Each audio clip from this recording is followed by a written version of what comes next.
आज यहाँहरूसँगै अध्ययन गर्ने परमेश्वरको वचनको शीर्षक छ स्वर्गीय माता र महापवित्र स्थान। यो विषय लिएर सँगै परमेश्वरको वचन अध्ययन गर्ने समय लिनेछौँ।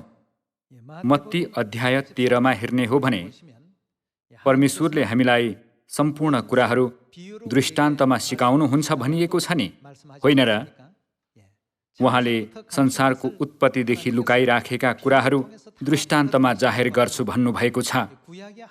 परमेश्वरले पुरानो करारको व्यवस्थाको पवित्र स्थान र महापवित्र स्थानभित्र लुकाइराख्नु भएको उहाँको इच्छा जाहेर गर्नुहुन्छ अनि त्यो इच्छा पुरा गर्नुहुन्छ भन्ने कुरा पनि हामी मत्ती 13:35 मार्फत बुझ्न सक्छौँ। यसरी बाइबलमा साँच्चै धेरै दृष्टान्तका वचनहरू छन्। पुरानो करारको आराधना र नयाँ करारको आराधना अत्यन्तै महत्त्वपूर्ण छन्। परमेश्वरले आत्मा र सत्यतामा आराधना गर भन्नुभएको छ। पुरानो करारको समयमा आराधनाको केन्द्र नै पवित्र वासस्थान थियो। पवित्र वासस्थान बिना कुनै पनि चाड पालन गर्न सकिँदैनथ्यो। पवित्र वासस्थान बिना परमेश्वरमा कुनै पनि बलि चढाउन सकिँदैनथ्यो। त्यसो भए पवित्र वासस्थानभित्र लुकाइराख्नु भएको परमेश्वरको इच्छा, परमेश्वरको रहस्य के होला त? अब यस प्रश्नको उत्तर पत्ता लगाऔँ। यो पुरानो करारको पवित्र वासस्थानको एउटा नमुना हो। अगाडिपट्टि होम बलिको वेदी छ। यहाँ आगो बलिरहेको यहाँहरूले देख्न सक्नुहुन्छ। त्यसको पछाडिपट्टि पालको घर जस्तो देखिन्छ, जसलाई पवित्र स्थान भनेर भनिन्छ। अनि पवित्र स्थान र वेदीको बीचमा काँसाको बाटा छ। त्यसो भए पुरानो करारको पवित्र वासस्थानको वास्तविकता के होला? बाइबलमा दिइएको शिक्षाद्वारा यसको उत्तर पत्ता लगाऔँ। पवित्र वासस्थानलाई हेर्दा यहाँहरूले दायाँपट्टि प्रवेशद्वार देख्न सक्नुहुन्छ। त्यसभित्र प्रवेश गर्दा त्यहाँ उपस्थितिको रोटी राखिएको टेबिल छ। त्यसको विपरीत दिशामा 7वटा हाँगा भएको सुनको सामदान छ अनि बीचतिर चाहिँ धूपको वेदी छ। त्यसको ठिक पछाडिपट्टि अगाडि र पछाडिको कोठालाई विभाजन गर्ने पर्दा रहेको छ। पर्दाको अगाडिपट्टि पवित्र स्थान छ भने पर्दाको पछाडिपट्टि चाहिँ महापवित्र स्थान छ। महापवित्र स्थानभित्र करारको सन्दुक छ। त्यसो भए पवित्र स्थान र महापवित्र स्थानले कसलाई सङ्केत गर्छ होला? यी कुराहरूको वास्तविकता के होला? आज यस विषयमा अध्ययन गरौँ। यूहन्ना 2:20 उल्लेखित वचन हेर्ने हो भने तब यहुदीहरूले भने, यस मन्दिरलाई निर्माण गर्न 46 वर्ष लाग्यो र के तपाईँ यसलाई 3 दिनमा खडा गर्न सक्नुहुन्छ र? तर जुन मन्दिरको विषयमा उहाँ बोल्नु भएको थियो त्यो उहाँको शरीर थियो। पुरानो करारको समयमा यताउता सार्न सकिनेलाई चाहिँ पवित्र स्थान भनिएको थियो। अनि जब त्यसलाई भवनको रूपमा निर्माण गरियो तबदेखि चाहिँ मन्दिर भनियो। यसकारण पवित्र वासस्थान र मन्दिर भनेको उस्तै हो। यो मन्दिर अर्थात् पवित्र वासस्थानले येशूज्यूको शरीरलाई जनाउँछ, येशूज्यूलाई जनाएको छ भनेर जानकारी गराइएको छ नि। प्रकाश 21:22 हेरौँ। मैले त्यस सहरमा कुनै मन्दिर देखिनँ, किनकि त्यहाँको मन्दिर स्वयं परमेश्वर सर्वशक्तिमान र थुमा नै हुनुहुन्छ भनिएको छ। परमेश्वरले प्रेरित यूहन्नालाई स्वर्गमा रहेको मन्दिर देखाइदिनु भयो। तर स्वर्गको मन्दिर को हुनुहुन्छ त? परमेश्वरले त्यहाँको मन्दिर स्वयं थुमा हुनुहुन्छ भनेर यसरी सिकाउनु भएको छ। मन्दिर अर्थात् पवित्र वासस्थानले थुमा हुनुभएका येशू ख्रीष्टलाई जनाएको छ भनेर निश्चित गर्न सकिन्छ। मत्ती 27:50-51 सम्मको वचन हेर्ने हो भने तब येशू फेरि ठुलो स्वरले कराउनु भयो र आफ्नो आत्मा त्याग्नु भयो। त्यसै घडी मन्दिरको पर्दा टुप्पादेखि फेदसम्म 2 भाग भएर च्यातियो भनेर यसरी लेखिएको छ। त्यसो भए येशूज्यूको मृत्यु र मन्दिरको पर्दाबीच कस्तो सम्बन्ध छ होला त? यहाँ पनि हामीले बुझ्नुपर्ने महत्त्वपूर्ण कुरा छ। येशूज्यूले प्राण त्याग्नुहुँदा मन्दिरको पर्दा 81 टुप्पादेखि फेदसम्म दुई भाग भएर च्यातियो। त्यसो भए पर्दा दुई भाग भएर च्यातिएको कुराले बाइबलमा कुन कुरालाई जनाएको होला? के प्रकट गर्नको निम्ति दिनुभएको दृष्टान्तको दृश्य होला? हिब्रू 10:19 को वचन हेर्ने हो भने, यसकारण भाइ हो, येशूको रगतद्वारा महापवित्र स्थानमा प्रवेश गर्ने साहस हामीलाई हुन्छ। यसरी बाइबलमा हेर्दा स्पष्ट रूपमा भनिएको छ कि हामी कहाँ प्रवेश गर्न सक्छौँ त? महापवित्र स्थानमा। येशूको रगतद्वारा महापवित्र स्थानमा प्रवेश गर्ने साहस हामीलाई हुन्छ। हाम्रा निम्ति एउटा नयाँ र जीवित मार्ग उहाँले खोलिदिनुभयो, जसको कारण पर्दाद्वारा अर्थात् केद्वारा त? उहाँको शरीरद्वारा भएर हामी भित्र पस्न सक्छौँ। कसको शरीर त? येशूज्यूको शरीर भनेर यसरी भनिएको छ। पुरानो करारको व्यवस्थामा पवित्र स्थान र महापवित्र स्थानलाई विभाजन गरेको त्यो पर्दाले वास्तवमा येशूज्यूलाई जनाएको हो, अनि पवित्र स्थानले पनि येशूज्यूलाई नै जनाएको छ। यो पर्दा र पवित्र वासस्थानको विषयमा अझ केही बुझेर जानुपर्ने कुराहरू छन्। हिब्रू 6:19 मा उल्लेखित वचन हेर्ने हो भने, हाम्रा आत्माको निम्ति दृढ र सुरक्षित लङ्गरको रूपमा यो आशा हामीसित छ। पवित्र वासस्थानभित्र रहेको पर्दा खोलेर भित्र पस्यो भने त्यहाँ के छ त? महापवित्र स्थान छ।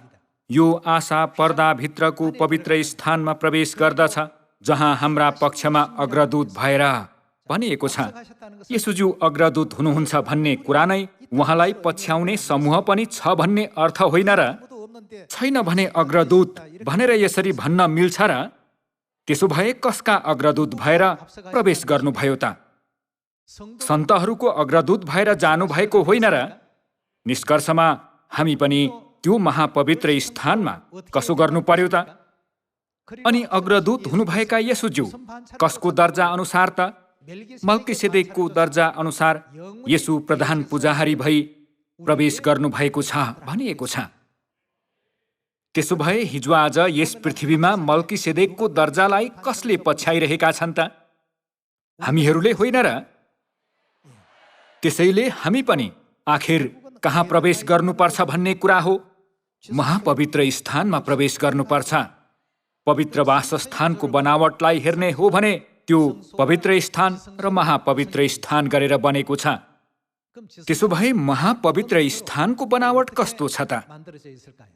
यो महापवित्र स्थानको बारेमा हामीले अध्ययन गर्नुपर्छ। 1 राजा 6:14 मा उल्लेखित वचन हेर्ने हो भने, यसरी सोलोमोनले परमप्रभुको मन्दिर बनाएर सिद्ध्याए।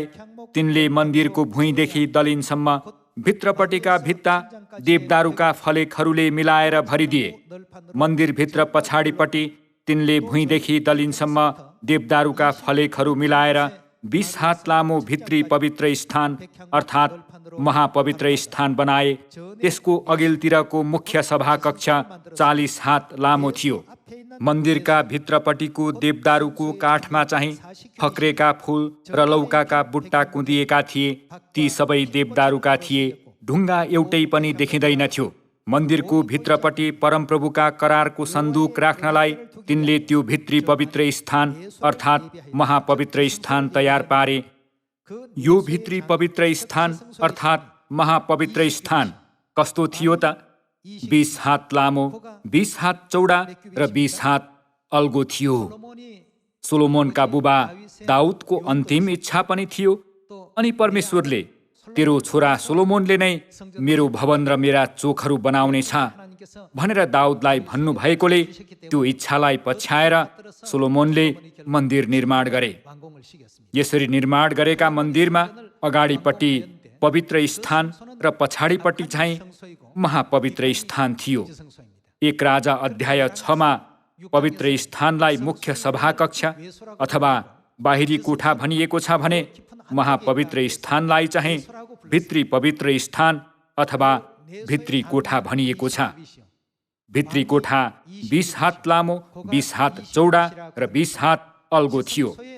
महापवित्र स्थानको आकार र बनावटको विषयमा 1 राजा 6:14 - 20 मा यसरी वर्णन गरिएको छ। महापवित्र स्थानको लम्बाइ कति थियो? 20 हात। चौडाइ कति थियो? 20 हात। उचाइ कति थियो? 20 हात। लम्बाइ, चौडाइ र उचाइ सबै 20 हात नै थियो। यो महापवित्र स्थानको बनावट हो। महापवित्र स्थानको लम्बाइ, चौडाइ र उचाइ सबै बराबर थियो। हिब्रू 10 को 1 मा उल्लेखित वचन हेर्ने हो भने, किनभने व्यवस्था अब आउने उत्तम कुराहरूको खास रूप होइन, तर तिनको के मात्र हो त? छाया मात्र हो। अर्को शब्दमा भन्ने हो भने, पुरानो करारको व्यवस्थामा रहेको पवित्र स्थान र महापवित्र स्थान पनि आउने वास्तविक कुरालाई जानकारी गराउने नक्कल र छाया हो भनेर यसरी भनिएको हो। त्यसो भए हामीले केही समय अगाडि पवित्र वासस्थान र त्यसको पर्दाको विषयका पदहरू अध्ययन गरेर ती सबैले येशूज्यूलाई जनाएको छ भन्ने कुरा निश्चित गर्यौं। तर महापवित्र स्थानको विषय चाहिँ अलि फरक छ। हिब्रू 9 को 7 मा हेर्ने हो भने, तर भित्रपट्टिको कोठामा भने को मात्रै त? प्रधान पुजारी मात्रै एक्लै, कहिले त? वर्षमा एकचोटि जान्छन्। सो पनि रगत नलगी होइन। त्यो रगत उनले आफ्नो निम्ति र मानिसहरूका पापको निम्ति चढाउँछन् भनिएको छ। महापवित्र स्थान चाहिँ जो कोही जहिलेसुकै प्रवेश गर्न सक्ने ठाउँ होइन। अघि हामीले चित्रमा देखे जस्तै अगाडिको कोठा पवित्र स्थान चाहिँ पुजारीहरू जतिखेर पनि प्रवेश गर्न सक्ने ठाउँ हो। अनि सब्बात दिनमा उनीहरूले उपस्थितिको रोटी पनि फेर्नुपर्ने हुन्थ्यो।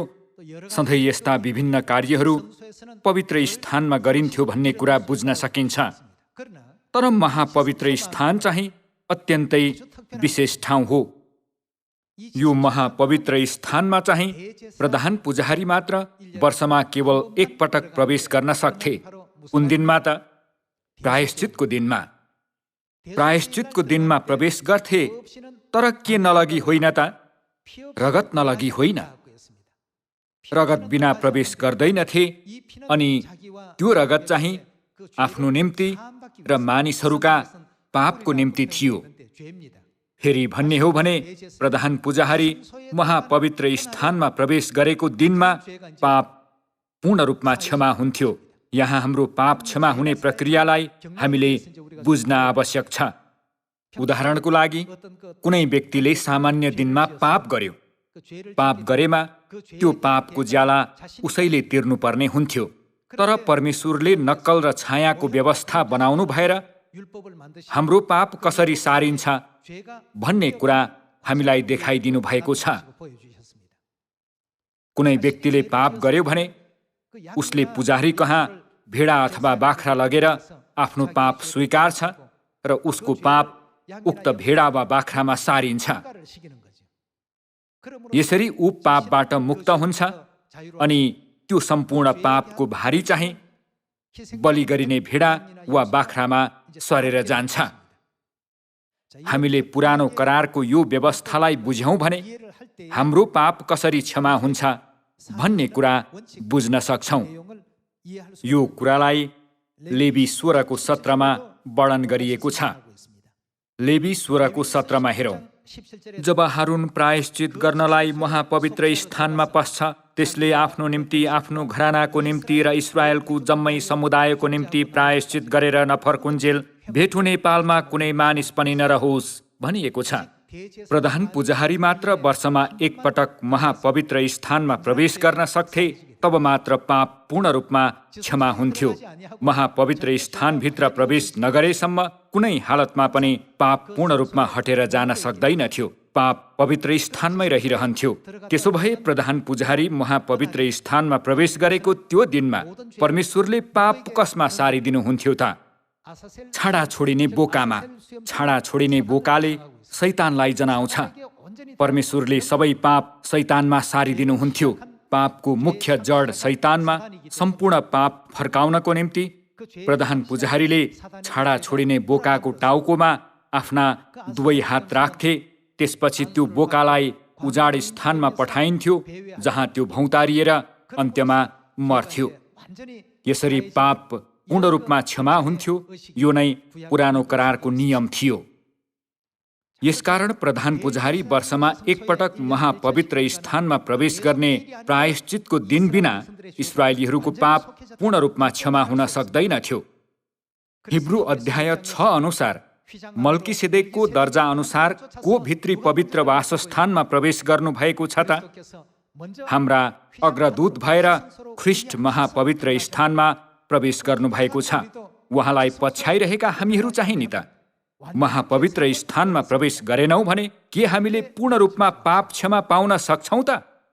कदापि सक्दैनौँ। पूर्ण रूपमा पाप क्षमा गरिदिनको निम्ति हामीलाई पनि कतातिर त महापवित्र स्थानतिर प्रवेश गराउन परमेश्वरले पर्दालाई च्यातिने गराउनुभयो, बाटो खोलिदिनुभयो। महापवित्र स्थानमा प्रवेश नगर्ने मानिस, अझ भन्नुपर्दा महापवित्र स्थानको वास्तविकताप्रति विश्वास नलिने मानिस पूर्ण रूपले पाप क्षमा पाउन सक्छ त? कदापि कहिल्यै पाउन सक्दैन। त्यसो भए महापवित्र स्थानले कसलाई जनाउँछ होला? महापवित्र स्थानको वास्तविकता को हुनुहुन्छ होला? यस विषयमा हामीले स्पष्टसँग बुझ्नुपर्छ। ठुलो कोठा चाहिँ पवित्र स्थान हो। त्यसको पछाडिपट्टि रहेको वर्गाकारको कोठा चाहिँ महापवित्र स्थान हो। लम्बाइ, चौडाइ र उचाइ बराबर हुनु महापवित्र स्थानको विशेषता हो। यो एक अत्यन्तै गहन विशेषता हो। परमेश्वरले प्रेरित यूहन्नालाई देखाइदिनु भएको दर्शनमा उही विवरण देख्न सक्छौं। प्रकाश 21 को वचनमा जाउँ। प्रकाश 21 को 10 को वचन हेर्ने हो भने, तिनले मलाई पवित्र आत्मामा एउटा ठुलो र उच्च पर्वतमा लगे र परमेश्वरबाट स्वर्गदेखि तलतिर झरिरहेको के देखाए त? पवित्र सहर, नाउँ के हो त? यरुसलेम मलाई देखाए भनिएको छ। यो पवित्र सहर यरुसलेम कस्तो देखिन्छ? यसको बनावट कस्तो छ त? पद 14 को वचन हेर्ने हो भने, सहरको पर्खालका 12 जग थिए। तीमाथि थुमाका 12 प्रेरितहरूका 12 नाउँ लेखिएका थिए। सहर र त्यसका ढोकाहरू र पर्खाल नाप्नलाई मसँग बोल्नेसँग एउटा सुनको नाप्ने टाँगो थियो। त्यो सहर वर्गाकार थियो। त्यसको चौडाइ र लम्बाइ समान थियो। तिनले त्यस टाँगोले नाप्दा त्यो सहर 2400 किलोमिटर थियो। त्यसको के त लम्बाइ, चौडाइ र उचाइ बराबर थियो। परमेश्वरले मूसालाई सिनै पर्वतमा देखाइदिनु भएको नमुना बमोजिम उनले पृथ्वीमा पवित्र वासस्थान बनाए भनिएको छ नि। प्रकाशको पुस्तकमा चाहिँ यरुसलेमको लम्बाइ, चौडाइ र उचाइ बराबर थियो भनिएको छ। त्यसो भए यरुसलेम र महापवित्र स्थान बीच कस्तो सम्बन्ध छ होला त? नक्कल र वास्तविकताको सम्बन्ध छ नि, होइन र? त्यसको चौडाइ 2400 किलोमिटर, लम्बाइ 2400 किलोमिटर अनि उचाइ पनि 2400 किलोमिटर नै थियो। लम्बाइ, चौडाइ र उचाइ बराबर भएको सहर स्वर्गदेखि तलतिर झर्यो। उक्त सहरको नाउँ नै यरुसलेम हो। विगतमा परमेश्वरले मूसालाई स्वर्गको मन्दिर देखाइदिनु हुँदा मूसाले यहाँ वर्णन गरिए जस्तै स्वर्गीय पवित्र वासस्थानको भाग देख्न सकेका थिए। त्यसो भए नयाँ यरुसलेम चाहिँ स्वर्गीय वासस्थानको कुन भाग होला त? निश्चय नै महापवित्र स्थान हो नि। त्यसो भए नयाँ यरुसलेमको वास्तविकता चाहिँ के होला त? महापवित्र स्थानको वास्तविकता नै यरुसलेम हो भनेर हामीले बुझेका छौं, जसको लम्बाइ, चौडाइ र उचाइ बराबर छ। अब नयाँ यरुसलेम सहरले कसलाई जनाउँछ भन्ने कुरा पत्ता लगाऊ। गलाती 4 को 26 मा हेरौं। तर माथिको यरुसलेम स्वतन्त्र छ, जो हाम्री को हुन् त? आमा हुन् भनिएको छ। यरुसलेममा एक गहन अर्थ समावेश भएको कुरा हामी बुझ्न सक्छौं। अन्त्यमा हामी सन्तानहरूले माताको अस्तित्वको विषयमा थाहा पाएको परमेश्वर चाहनुहुन्थ्यो। पवित्र स्थानले पितालाई संकेत गर्छ भने महापवित्र स्थानले चाहिँ कसलाई संकेत गर्छ त? मातालाई संकेत गर्छ। पवित्र स्थान र महापवित्र स्थानलाई विभाजन गर्ने पर्दा ख्रीष्टको शरीर हो भनिएको छ। त्यो पवित्र स्थानको पर्दा 2 भाग भएर च्यातिएपछि मन्दिरको कुन भाग प्रकट भयो त? रोमी अध्याय 5 अनुसार आदमले कसलाई जनाउँछन्? आदमले ख्रिस्टलाई जनाउँछन्। येशूज्यूको कोखा घोचिएर उहाँको करङ निकालिएपछि को प्रकट हुनुभयो त? हब्बा प्रकट हुनुभयो। मन्दिरको पर्दाले ख्रिस्टको शरीरलाई जनाउँछ। आदमको रूपमा सङ्केत गरिनु भएको ख्रिस्टको शरीर च्यातिएपछि उहाँ भित्र हुनुभएकी हब्बा प्रकट हुनुभयो। हब्बा को हुनुहुन्छ त? सबै जीवितहरूकी आमा हुनुभएकी स्वर्गीय माता प्रकट हुनुभयो। ख्रिस्ट हाम्रा अग्रदूत भएर पर्दा पछाडिको भित्री पवित्र स्थानसम्म जानुभयो पनि भनिएको छ। उहाँ हाम्रा अग्रदूत भएर जानुभएकोले हामी पनि महापवित्र स्थानसम्मै प्रवेश गर्नुपर्छ। अर्को शब्दमा भन्ने हो भने हामीले हाम्री मातालाई ग्रहण गर्नुपर्छ, उहाँलाई विश्वास गर्नुपर्छ। हाम्रो विश्वास पवित्र स्थानमा नै अन्त्य हुनु हुँदैन। त्यो कहाँसम्म पुग्नुपर्छ त? हाम्रो विश्वास भित्री पवित्र स्थान अर्थात् महापवित्र स्थानसम्मै पुग्नुपर्छ। त्यसो गर्दा हामीले स्वर्गमा गरेको सबै पाप पूर्ण रूपमा क्षमा हुन सक्छ। हामीले पूर्ण रूपमा पाप क्षमा पाउन सक्छौँ। यसकारण हाम्रा निम्ति पिता हुनुपर्छ अनि माता पनि हुनुपर्छ। माता परमेश्वर नरहनु भएको धार्मिक संसारमा चाहिँ पाप शैतानमा सारिदिन सक्नुहुने मध्यस्थकर्तासँग सम्पर्क विच्छेद हुन पुग्छ। प्रधान पुजारी महापवित्र स्थानमा प्रवेश गरेमा मात्र हाम्रो सबै पाप पूर्ण रूपमा क्षमा हुन सक्छ। हामी महापवित्र स्थानमा गएनौँ भने, हामीले स्वर्गीय मातालाई ग्रहण गरेनौँ भने हाम्रो पाप पूर्ण रूपमा क्षमा हुन सक्दैन। यसकारण प्रायश्चितको दिन आवश्यक परेको थियो अनि पुरानो करारको व्यवस्थामा महापवित्र स्थानमा प्रवेश गर्न सकिने यस्तो धर्मविधि रहेको थियो। यो गहन सत्यतालाई परमेश्वरले व्यवस्थाहरूको प्रणालीभित्र खडा गरिदिनुभयो। साँच्चै आश्चर्यको छैन र? लम्बाइ, चौडाइ र उचाइ बराबर भएको यरुसलेम को हुनुहुन्छ त? गलाती 4:26 माथिको यरुसलेम अथवा लम्बाइ, चौडाइ र उचाइ बराबर भएको स्वर्गीय यरुसलेम स्वतन्त्र छ, जो को हुनुहुन्छ भनिएको छ? हाम्री माता हुनुहुन्छ। उहाँ निश्चय हाम्री माता हुनुहुन्छ। हामी साँच्चै खुसी छौँ। तिम्रा पाप क्षमा भए, तिमीले पाप क्षमा पायौ भनेर शब्दहरूद्वारा मात्र होइन, तर ठोस प्रमाणद्वारा हामीले पाप क्षमा पाएका छौँ। अझ भन्ने हो भने यो अस्थायी रूपमा पाप क्षमा पाएको कुरा होइन, तर अहिले हामीले पूर्ण रूपमा पाप क्षमा पाइरहेका छौँ। कति आश्चर्यको कुरा हो! हामीलाई यो कुरा अवगत गराउनको निम्ति परमेश्वरले यस पृथ्वीमा स्वर्गीय कुराहरूको नक्कल बनाउन लगाउनुभयो अनि यो पृथ्वीमा निर्माण भएको पवित्र स्थान र महापवित्र स्थानद्वारा पुरानो करारको समयमा करिब 1500 वर्षसम्म अनि येशूज्यूको समयदेखि अहिले नयाँ करारको समय अर्थात् करिब 2000 वर्षसम्म परमेश्वरले मानव जातिलाई यो कुरा सिकाइरहनु भएको छ। तापनि मानिसहरूलाई स्वर्गीय माताको विषयमा थाहा छ कि छैन त? महापवित्र स्थानको विषयमा थाहा छ कि छैन? पवित्र स्थान र महापवित्र स्थान, किन पुरानो करारमा त्यस्तो व्यवस्थाको विधि आवश्यक पर्यो? त्यसको अर्थ के हो? केही पनि नजानी त्यत्तिकै पाप क्षमाको कुरा गर्छन्। पाप क्षमाको बाटो कदापि अस्पष्ट छैन। त्यसो भए व्यवस्थामा महापवित्र स्थानको कस्तो भूमिका छ होला? यस विषयमा पुनः एकपटक विचार गरौँ। सामान्य दिनहरूमा मानिसहरूको पापलाई अस्थायी रूपमा मन्दिरमा प्रायश्चितको दिनसम्मको लागि सारिन्थ्यो। प्रायश्चितको दिनमा प्रधान पुजारी महापवित्र स्थानमा प्रवेश गरेपछि पूर्ण रूपमा पाप क्षमा हुन्थ्यो। त्यसो भए त्यो प्रायश्चितको दिन भएकोले मात्र पाप क्षमा हुने हो त? होइन। प्रायश्चितको दिनका केही धर्मविधिहरू छन्। महापवित्र स्थानमा प्रवेश गर्ने केही प्रक्रिया र धर्मविधिहरू छन्। त्यसैले येशूज्यूले भन्नुभयो, म मल्कीसेदेकको दर्जा अनुसार अग्रदूत भएर पर्दाभित्र पहिला जान्छु, तिमीहरू पनि मेरो पछि आओ। हिब्रू अध्याय 6 वचनमा उक्त कुरालाई जोड दिइएको छ। बितिसकेको पुरानो करारको व्यवस्थालाई नयाँ करारको समयमा फेरि किन उल्लेख गरिएको होला? हामीलाई पिता माताले दिनुभएको सत्यता साँच्चै उत्कृष्ट, रहस्यमय र अमूल्य छ।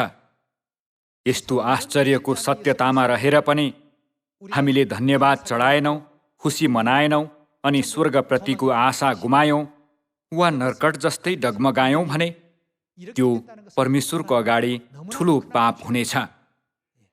परमेश्वरले हामीलाई यस्तो स्पष्ट र निर्दिष्ट प्रमाण दिनुभएको छ। यी सबै प्रक्रियाहरू मार्फत हामीले महापवित्र स्थानको वास्तविकता हुनुभएकी स्वर्गीय मातालाई विश्वास गर्नुपर्छ। हामीमा स्वर्गीय माताप्रतिको विश्वास छैन भने मैले पूर्ण रूपमा पाप क्षमा पाएँ, म स्वर्ग राज्य जान सक्छु भनेर हामी भन्न सक्दैनौँ। त्यसो भन्यौँ भने त्यो चाहिँ व्यर्थको आत्मविश्वास र अस्पष्ट शब्दहरू मात्र हुनेछ। स्वर्गीय माता बिना हाम्रो पाप कदापि क्षमा हुन सक्दैन। पाप क्षमामा हामी कहिल्यै सामेल हुन सक्दैनौँ। यसकारण पूर्ण रूपमा पाप क्षमा पाउनको निम्ति हामीले महापवित्र स्थानको वास्तविकता हुनुभएकी स्वर्गीय मातालाई विश्वास गर्नै पर्छ। तब मात्र पूर्ण पाप क्षमाभित्र हामी प्रवेश गर्न सक्छौँ। यो नै स्वर्गीय पिताको शिक्षा हो। हिब्रू 6:19 हेरौँ। हाम्रा आत्माको निम्ति दृढ र सुरक्षित लङ्गरको रूपमा यो आशा हामीसित छ। यो आशा पर्दाभित्रको पवित्र स्थानमा प्रवेश गर्दछ। पर्दा उघारेर भित्र गयो भने महापवित्र स्थान मात्र छ। पर्दाभित्रको पवित्र स्थानमा प्रवेश गर्दछ, जहाँ हाम्रा पक्षमा अग्रदूत भएर हामीभन्दा अगाडि जानुभयो। मल्किसेदेकको दर्जा अनुसार येशू प्रधान पुजारी भई प्रवेश गर्नुभएको छ। त्यहाँ प्रवेश नगर्दा पनि हुने भए के हुन्थ्यो? सामान्य दिनहरूमा पवित्र स्थानमा थुप्रिएको मानिसहरूको पाप पूर्ण रूपमा क्षमा हुने भए प्रायश्चितको दिनमा तिनी किन महापवित्र स्थानमा प्रवेश गर्नु पर्थ्यो र? परमेश्वरले किन यस्तो नियम बनाउनु भएको होला? हामीले महापवित्र स्थानको वास्तविकतालाई पूर्ण रूपमा बुझेको परमेश्वर चाहनुहुन्छ।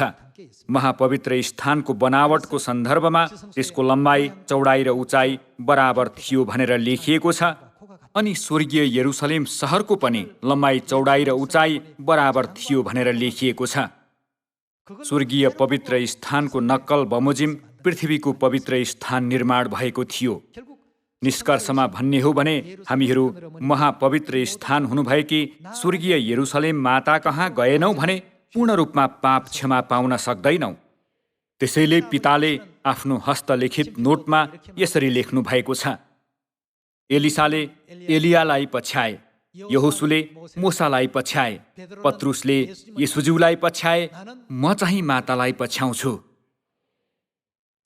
पिताले किन यस्तो वचन दिनुभएको होला? अनौठो लाग्दैन? महापवित्र स्थानमा को प्रवेश गर्नुभयो त? हाम्रा अग्रदूत भएर ख्रीष्ट महापवित्र स्थानमा प्रवेश गर्नुभयो। त्यसो भए हामीले पनि उहाँलाई पछ्याउनु पर्छ। यसै कारण पिताले आफ्नो हस्तलिखित नोटमा म चाहिँ मातालाई पछ्याउँछु भनेर लेख्नुभयो। मल्किसेदेकको वास्तविकताको रूपमा प्रधान पुजारी हुनुभएका स्वर्गीय पिता ख्रीष्ट आन्साङहुङज्यू महापवित्र स्थानमा प्रवेश गर्नुभयो। हामीले उहाँलाई पछ्याउनु पर्ने भएकोले उहाँ हामीभन्दा अगाडि जानुभयो। यसकारण हामी पनि त्यहाँ प्रवेश गर्नुपर्छ। महापवित्र स्थान चाहिँ हामी प्रवेश गर्नै पर्ने ठाउँ हो। हाम्रो विश्वासको अन्तिम गन्तव्य स्थल हो।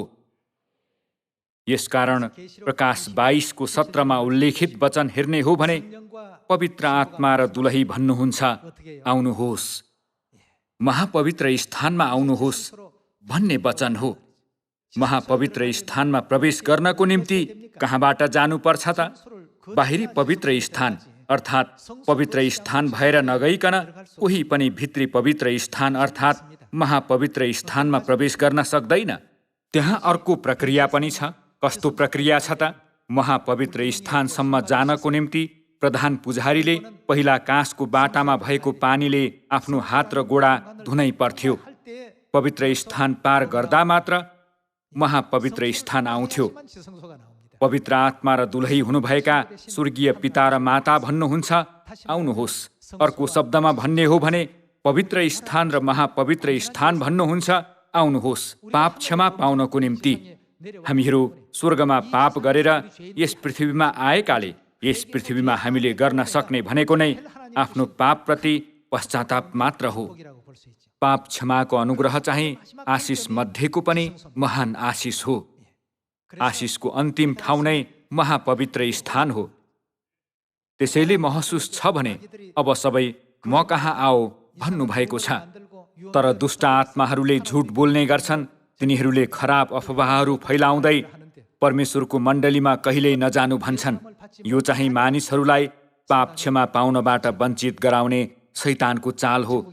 स्वर्गराज्य नजिक आइरहेको छ। हामीहरूमध्ये स्वर्गराज्यलाई गुमाउने मूर्ख सन्तान कोही पनि हुने छैन भन्ने गहिरो आशा गर्दछु। अन्तसम्म आएर हेर्दा अब माता देखिनुहुन्छ। यो चाहिँ मोसाका दिनहरूको पवित्र स्थानदेखि स्वर्गीय यरुसलेमको पवित्र स्थानसम्मको लामो यात्रा थियो। यात्राको अन्तमा हाम्री माता हुनुहुन्छ। के यहाँहरू खुसी हुनुहुन्न? म पनि अति नै खुसी छु। सधैँ आनन्दित रहो। सबै परिस्थितिमा धन्यवाद दियो। निरन्तर प्रार्थना गरिरहो। यी वचनहरूलाई पुनः एकपटक हाम्रो हृदयमा खोपेर हामीहरू माझ यस्तो अनुग्रहात्मक सत्यता प्रकट गरिदिनु भएका एलोहिम परमेश्वरलाई अनन्त महिमा र प्रशंसा चढाऔँ। पितामाता धन्यवाद। हामीहरू पितामाता जहाँ जानु भए तापनि अन्त्यसम्म पछ्याउनेछौँ। यस्तो विश्वास लिएर यो वर्ष 7 अरब मानिसहरूलाई प्रचार गर्ने मिसन पुरा गरौँ भन्ने चाहन्छु। धन्यवाद। धेरै आशिष पाउनुहोस्।